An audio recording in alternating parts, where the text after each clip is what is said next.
আমি আপনাদের একটা জিনিস দেখাই, কেউ যদি দেখে টাসকি খেয়ে অজ্ঞান হয়ে যান আমার কোনো কিছু করার থাকবে না। দেখি দেখি দেখি কিটা। মা গো মা, কি ঢং! তুমি আজকে মাশাআল্লাহ গাও। মাশাআল্লাহ মাশাআল্লাহ। তুমি কি ব্যাপার আজকে শাড়ি পরছো? ঘটনাটা কি? বাসায় বসে থাকতে থাকতে থাকতে আর ভালো লাগতেছিল না। তো তোমারে বলি একটু ভাইয়া বাইরে ঘুরতে নিয়ে যাও, তুমিও যাও না। এর জন্য ভালো লাগলো, আপুর একটা শাড়ি দেখলাম, পরলাম। কেমন লাগতেছে বলো? অনেক ভাল লাগতেছে। আসো। আসো প্রাচুর্য। তো তুমি তো আর বাহিরে নিয়ে যাবা না, তো ছাদে না আসলে আর কোথায় যাব? বাইরে যে নিয়ে যাব আমার তো সময় নেই।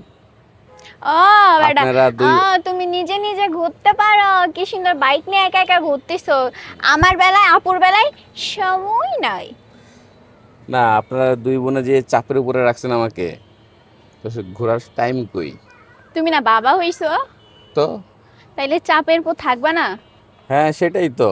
হুম। এই জন্য তো সময় পাই না, ঘুরতে কখন নিয়ে যাব? ওই যে মনে যদি ইচ্ছে থাকতো তাইলে সবই হয়। তাই যেমন নাকি? কি জানি বলে না, যদি থাকে মনে যাক না কেন দেশের কোণে। হ্যাঁ, এইটাই। আমার কেমন যেন মনে হচ্ছে শাড়ি পরার উদ্দেশ্য আছে কোনো একটা। কোনো উদ্দেশ্য নাই, তাড়াতাড়ি কয়েকটা ছবি তুলে দাও। ছাদে যখন আসছোস আমরা ডাক দিছোস, আর আধা ঘন্টা আগে আসলি, এখন তো সন্ধ্যা হয়ে গেত। আমি আমি সত্যি ভাবিনি যে যখন তুমি আসবি, ছাদে যখন আসবি, শাড়ি যখন পরবি তো আরো 1 ঘন্টা আগে আসতি, আমাকে বলতি। এখন সন্ধ্যা হয়ে গেছে। আচ্ছা হোক, তাও দুই চারটে ছবি তুলে দাও।